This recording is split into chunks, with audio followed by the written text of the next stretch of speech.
अस्सलाम वालेकुम स्टूडेंट, कैसे आप सब। मुझे यकीन है कि आप लोग अपने घरों में बिल्कुल महफूज होंगे और अल्लाह के हिफ्ज़ो ईमान में होंगे और आप लोग अच्छे से अपने कंप्यूटर साइंस के कोर्स की ऑनलाइन स्टडी कर रहे होंगे। तो दोस्तों, आज के अपने इस लेक्चर में हम लोगों ने डिस्कस करना है identification and correction of error. दोस्तों, identification and correction of error की बात करने से पहले हम लोग थोड़ा सा डिस्कस करने वाले हैं अपने प्रीवियस लेक्चर को, जिसमें हमने डिस्कस किया था वेरिफिकेशन एंड वैलिडेशन। दोस्तों, वेरिफिकेशन एंड वैलिडेशन बहुत अहम कॉन्सेप्ट है कंप्यूटर साइंस की दुनिया में। तो हम लोग वेरिफिकेशन एंड वैलिडेशन को एक एग्जांपल से समझते हैं।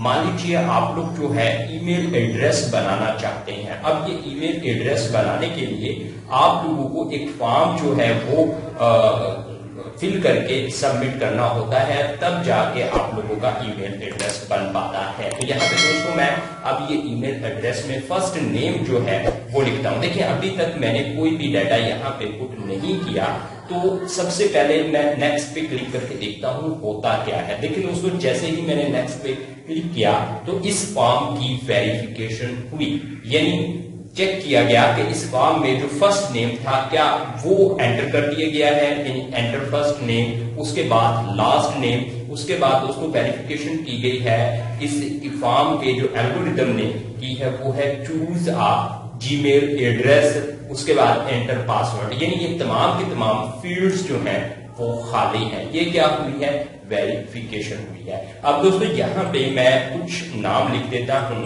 तो ये मैंने नाम लिख दिया है और ये लास्ट नाम लिख दिया है। उसके बाद दोस्तों यहाँ पे मैं लिख पाता हूँ कोई ईमेल एड्रेस लिख पाता हूँ। तो हमने अब कॉन्सेप्ट देखना है वैलिडेशन का, यानी वेरिफिकेशन। आई होप आप लोग अच्छे से कुछ समझ चुके हैं कि वेरिफिकेशन में वेरीफाई किया जाता है क्या जो भी एल्गोरिदम है वो लिख चुके हैं या नहीं। पहले भी हमने डिटेल में बात की है। अगर आप लोग डिटेल में लेक्चर चाहते हैं तो मैं डिस्क्रिप्शन में लिंक डाल देता हूँ, आइकॉन के बटन पर भी मैं शो कर देता हूं। आप लोग डिस्क्रिप्शन में जो लिंक है उस पर क्लिक करके या फिर आइकॉन पर क्लिक करके आप लोग ये लेक्चर सुन सकते हैं, जिसमें हमने डिटेल से बात की है वेरिफिकेशन एंड वैलिडेशन की। तो दोस्तों यहाँ पे मैं एक ईमेल एड्रेस बनाता हूं और वो है अली विद टेक्नोलॉजी। तो अली विद टेक्नोलॉजी के नाम से मैंने यहाँ पे ईमेल एड्रेस जो है टेक्नोलॉजी, ठीक है दोस्तों, ये मैं क्रिएट करना चाहता हूं अली विद टेक्नोलॉजी। तो ये मैंने रख लिया है। उसके बाद दोस्तों यहाँ पे पासवर्ड जो है वो मैं रखता हूं। यहाँ पे मैंने ये पासवर्ड रख दिया है। तो हमने वेरिफिकेशन तो देख ली है, क्योंकि पहले जो है वो वेरिफिकेशन हुई थी और वो हम देख ली। अब देखते हैं कि वैलिडेशन क्या होती है, इसको देखेंगे। तो और मैसेज ये है कि those password does not match. ये थी दोस्तों वैलिडेशन। अगर इस फॉर्म पे वेरिफिकेशन या फिर वैलिडेशन का कॉन्सेप्ट अप्लाई ना हुआ होता तो यूजर जो है खाली फॉर्म जो है वो सबमिट कर सकता था। तो लिहाजा उन्होंने पहले ही वेरिफिकेशन और वैलिडेशन के जो चेक्स हैं वो लगा दिए हैं, ताकि जो करेक्ट डाटा है वो कुछ ना कुछ डाटा जो है वो ईमेल के पास पहुंच जाए और यूनिक ईमेल एड्रेस जो है वो बंदे का बन सके। अब दोस्तों हम लोग अपने आज के लेक्चर की तरफ चलते हैं और जानते हैं कि आज के अपने इस लेक्चर में हम लोगों ने क्या डिस्कस करना है। दोस्तों, आज के अपने इस लेक्चर में हम लोगों ने डिस्कस करना है identification and correction of error. तो दोस्तों, आइडेंटिफिकेशन का मतलब होता है पहचान करना, ठीक है, पहचान करना, यानी पहले हम लोग एरर को जानेंगे, उसके बाद उसको करेक्ट करेंगे, ठीक है। यानी जब हमको पता चलेगा कि हमारे एरर एल्गोरिदम में एरर है, तब ही हम लोग जाके उसकी करेक्शन कर सकते हैं। अगर दोस्त आप लोग फर्स्ट टाइम हैं हमारे चैनल पर तो इसको सब्सक्राइब कर दीजिए, बेल के बटन पर क्लिक कर दीजिए और वीडियो को लाइक और शेयर करना मत भूलिएगा, ताकि वीडियो ज्यादा से ज्यादा दोस्तों तक पहुंच सके। चलिए दोस्तों, अब पढ़ लेते हैं आइडेंटिफिकेशन का क्या मतलब लिया जाता है। If an algorithm is failed, अगर कोई एल्गोरिदम फेल हो जाता है ड्यूरिंग वेरिफिकेशन, वेरिफिकेशन के दौरान, ठीक है, यानी वो वेरीफाई नहीं कर पाता, अगर एल्गोरिथम फेल हो जाता है, then it is important to identify the root cause of failure. तो जो फेलियर की वजह है उसको तलाश करना बहुत जरूरी है। यानी हमने कोई एल्गोरिथम लिखा है और वो एल्गोरिदम वेरिफिकेशन जब उसकी की जाती है एल्गोरिदम की तो फेलियर का सबब बन जाता है। अब ये फेलियर किस वजह से हुआ है ये जानना बहुत जरूरी है, एंड देन करेक्ट इट, और फिर इसको करेक्ट किया जाता है। Sometimes the error is logical, यानी अक्सर ऐसा होता है कि एरर होता है logical. It means the solution is working but not giving required result. Logical error का मतलब ये है कि जो हमने सॉल्यूशन निकाला है वो एल्गोरिदम जो है वर्क तो करता है, लेकिन जो वो रिजल्ट दे रहा होता है वो हमें जरूरत नहीं होती, यानी वो गलत रिजल्ट आता है। तो इसको हम लोग एक एग्जाम्पल से समझते हैं। For example, to recruit students for our school volleyball team. अगर आप लोग अपने स्कूल में वॉलीबॉल की टीम बनाना चाहते हैं और आप लोग अपने स्कूल से इस टीम के लिए स्टूडेंट्स को रिक्रूट करना चाहते हैं, यानी आप लोग टीम बनानी है, आपने भर्ती करना चाहते हैं वॉलीबॉल की टीम में अपने स्कूल से बच्चों को लेकर, तो वी नीड, हमको जरूरत है स्टूडेंट्स हैविंग हाइट बिटवीन। तो हम लोग उन स्टूडेंट्स को इकट्ठा करेंगे वॉलीबॉल की टीम के लिए जिनकी हाइट 144 सेंटीमीटर एंड 164 सेंटीमीटर, यानी 144 सेंटीमीटर और 164 सेंटीमीटर के दरमियान में होगी। उन स्टूडेंट्स को हम लोग वॉलीबॉल की टीम में लेंगे। तो ये एल्गोरिदम हमने लिखना है। The count qualified students we develop the following algorithm. तो इसके लिए हम लोग ये एल्गोरिदम लिखते हैं। स्टेप 1 स्टार्ट किया। स्टेप 2 हमने एक काउंट वेरिएबल ले लिया, यानी काउंटर वेरिएबल ले लिया और उसमें असाइन करवा दी, वैल्यू सेट करवा दी काउंटर वेरिएबल में 0। उसके बाद सेट ऑल हाइट्स, यानी ऑल हाइट्स 154, 140, 155, 164, 144, 166, 160, 143। तो ये हाइट्स जो है वो हमने सेट करवा दी है एक वेरिएबल लेकर, एक मेमोरी लोकेशन लेकर, लिस्ट की सूरत में, जिसका नाम है ऑल राइट, जिसका नाम है ऑल हाइट। अब दोस्तों बात कर लेते हैं स्टेप नंबर 4 की, और स्टेप नंबर 4 में है for each height in the list all Heights. ठीक है। इफ स्टेप नंबर 5 में देखें कि हाइट ग्रेटर देन 140, यानी height greater than 140 and height less than equal to 164, ठीक है, देन फिर क्या हो, अगर ये बात हो तो फिर क्या हो, set count to count plus 1। जो काउंट हमने मेमोरी लोकेशन ली है उसमें एक ऐड होके प्लस हो जाए जब हाइट जो है 140 से ज्यादा हो, 144 से ज्यादा हो और 164 से कम हो। देन आउटपुट काउंट, और फिर काउंट जो है वो आउटपुट के तौर पर डिस्प्ले हो। तो अब देखिए दोस्तों, यहाँ पे जब ये एल्गोरिदम जो है एग्जीक्यूट करवाना हमने, तो यहाँ पे देखिए सबसे पहले क्या होगा दोस्तों, चेक किया जाएगा 164, सबसे पहले क्या होगा कि जब लाइन नंबर 5 एग्जीक्यूट होगी और यहां से हाइट आएगी, ये जो हाइट है ये वाली, और ये है 154, और ये 154 देखिए अब 144 से ज्यादा है और 164 से क्या है, कम है, तो काउंट में क्या हो जाएगा, एक ऐड हो जाएगा।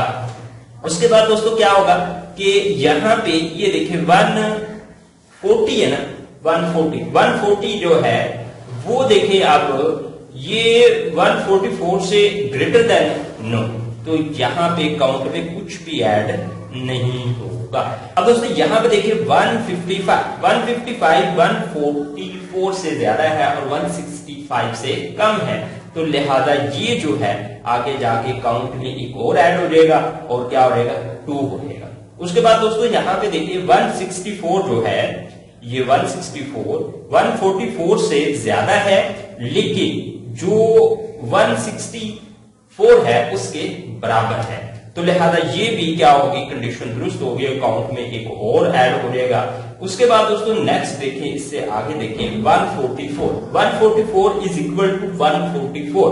अब यहां पे देखिए 144 जो है वो 144 से बड़ा नहीं है, तो लिहाजा ये जो है ये भी लिस्ट में ऐड नहीं किया जाएगा। उसके बाद दोस्तों नेक्स्ट देखें 166। अब 166 देखें यहाँ पे क्या है, ये जो है 166 हाइट जो है ये देखिए 164 से ज्यादा है, तो लिहाजा इसको भी ये एल्गोरिदम कंसीडर नहीं करेगा। 160 को इसको कंसीडर कर लेगा, 130 को भी कंसीडर नहीं करेगा। तो यहां से काउंट जो है 1 2 1 2 3 4, अब ये 4 जो है वो सिलेक्टेड है, लेकिन जबकि यहां पे जो रिक्वायरमेंट थी उसके मुताबिक यहां पे होने चाहिए थे 5।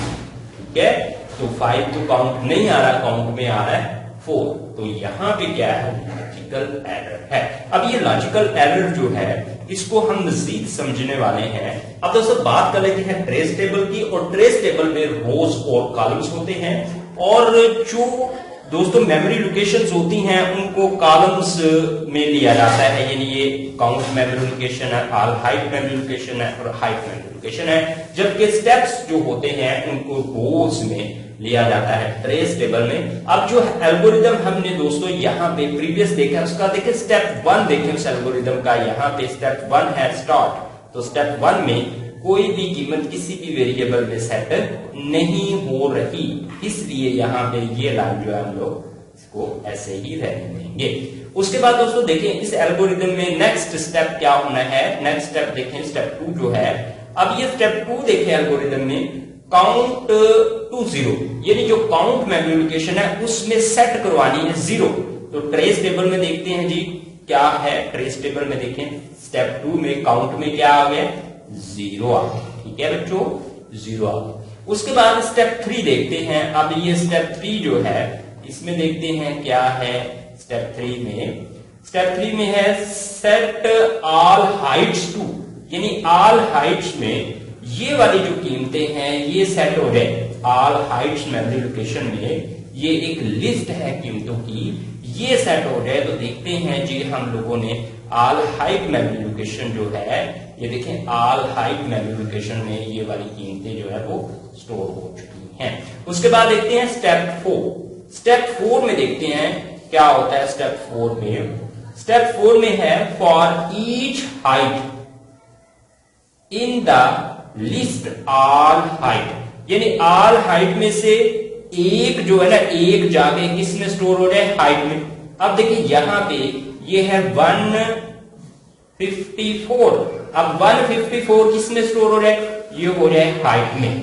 तो देखते हैं जी स्टेप 4 में क्या ऐसा हुआ है, तो देखते हैं यहाँ पे ये देखें दोस्तों स्टेप 4 में ये बात हो रही है कि जो हाइट मेमोरी लोकेशन है उसमें 154 चला गया है। उसके बाद अब देखते हैं स्टेप 5 में क्या होना है। स्टेप 5 में अब देखिए स्टेप 5 में ये हो रहा है कि जो हाइट है उसमें है 154, और ये 154 जो है ये चेक किया जाएगा कि ये 144 से बड़ा है, बिल्कुल इसी तरह बड़ा है। उसके बाद 164 से छोटा या बराबर है, तो बाकी ही 164 से छोटा या फिर जो है ये छोटा है। ठीक है, उसके बाद क्या होगा, सेट काउंट प्लस 1, यानी काउंट में एक ऐड होके सेट हो जाएगा।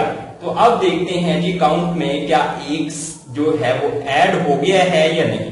तो यहाँ पे देखें दोस्तों, यहाँ पे ये देखें स्टेप 5 में काउंट में क्या हो चुका है, 1 ऐड हो चुका है। अब दोस्तों 140 है ना, ये 140 ये जाके स्टेप नंबर 5 में फिर चेक होगा कि 140 जो है बड़ा है 144 से, तो नहीं दोस्तों, तो फिर काउंट में कोई भी सेट नहीं होगा। तो यहाँ पे देखें दोस्तों ये क्या है, 1 ही है। उसके बाद हाइट में चला जाएगा 155, लिस्ट में से एक एक निकल के जा रहा है, हाइट में चला गया 155। अब ये 155 जो है, अब देखिए बच्चों ये क्या है, ये ग्रेटर देन है किससे, 144 से, और लेस देन है किससे, 164 से। तो काउंट में एक ऐड होके क्या हो जाएगा, 2 हो जाएगा स्टेप 5 में। उसके बाद देखिए स्टेप 4 जो है उसमें फिर क्या होगा, 164 आ गया। 164 जो है अब 144 से बड़ा है और 164 के बराबर है, तो फिर क्या होगा, फिर काउंट में एक ऐड हो जाएगा। अब दोस्तों यहां पे आ गया 144। अब ये 144 जो है ना, ये 144 से दोस्तों बड़ा नहीं बल्कि क्या है, बराबर है। तो लिहाजा जो हमारी रिक्वायरमेंट थी वो देख लें आप लोग, वो रिक्वायरमेंट ये थी वॉलीबॉल टीम की कि जो हाइट जो है 144 सेंटीमीटर एंड 164 सेंटीमीटर के दरमियान में या होनी चाहिए। तो यहाँ पे देखें, यहाँ पे ये लॉजिकल एरर था कि ये जो हमारा एल्गोरिदम है ये 144 सेंटीमीटर वाले स्टूडेंट्स को वॉलीबॉल की टीम में जो है वो सिलेक्ट नहीं कर रहा। तो ये लॉजिकल एरर है। अगर हम लोग अपने इस एल्गोरिदम में इस तरह से कर देंगे कि हाइट जो है वो ग्रेटर देन इक्वल टू 144, तो फिर ये हमारा एल्गोरिदम जो है वो बिल्कुल ठीक इसकी लॉजिक हो जाएगी और उन ही स्टूडेंट्स को ये सिलेक्ट कर पाएगा वॉलीबॉल की टीम में जिनकी हाइट जो है 144 एंड 164 है। तो ये था ट्रेस टेबल जिसकी मदद से हम लोगों ने फाइंड कर लिया है किसको, लॉजिकल एरर को, और उसको हम लोग इस तरह से फाइंड करके दुरुस्त कर लेंगे। अब दोस्तों बात कर लेते हैं using invalid data for testing की। Testing is an algorithm using invalid data ensure the algorithm can carefully handle unexpected data type. यानी जब भी आप लोग एल्गोरिदम लिखें तो उसमें ये बात होनी चाहिए कि अगर उसको इनवैलिड डाटा दिया जाए तो वो रिएक्ट करे। जिस तरह से दोस्तों हमने आपको ईमेल एड्रेस जो है फॉर्म में फिल करके दिखाई थी वो एग्जांपल अपने शुरू में जब हमने लेक्चर का आगाज किया, तो उस एल्गोरिदम में ये बात थी कि अगर हम लोग किसी भी टेक्स्ट बॉक्स में जो है वो इनवैलिड डाटा इनपुट करते हैं तो वो रेड रंग का हमको गाइड जरूर करता है। If an algorithm require your age in number of day but you give date of birth as input, then the algorithm may not work properly। यानी अगर आपकी एज चाहिए नंबर ऑफ डे में, लेकिन आप उसको एज जो है वो प्रॉपर फॉर्मेट में देते हैं, यानी आप लोग डे में लिखते हैं, मंथ में लिखते हैं और ईयर्स में लिखते हैं, तो फिर ये क्या इनवैलिड डाटा होगा। This purpose of testing using invalid test data is to detect such situation. In this case, the error message are shown as output. तो इस केस में error message जो है वो शो होना चाहिए। Moreover, this kind of testing help you to improve the quality of solution. तो इस टाइप की टेस्टिंग आपको सोल्यूशन जो है उसको फाइंड करने में हेल्प। तो दोस्तों ये था हमारा आज का लेक्चर जो कि कंप्लीट हो चुका है और हमने आज जो है अपना फर्स्ट चैप्टर कंप्यूटर साइंस का 9th क्लास की कंप्यूटर साइंस का उसके तमाम लेक्चर जो है वो कंप्लीट कर दिए हैं। और अगर आप लोग इंटरेस्टेड हैं कॉन्सेप्ट के साथ पढ़ने के तो आप लोग जो है हमारे लेक्चर जरूर सुनिएगा। और अगर आप लोग फर्स्ट टाइम हैं इस चैनल पर तो इसको सब्सक्राइब करके जाइएगा और बेल के बटन पर क्लिक कर दीजिएगा, वीडियो को लाइक और शेयर कर दीजिएगा ताकि वीडियो ज्यादा से ज्यादा दोस्तों तक पहुंच सके। ओके दोस्तों, अल्लाह हाफिज, अपना ढेर सारा ख्याल रखें, अपने भाई को इजाजत दीजिए, बाय बाय।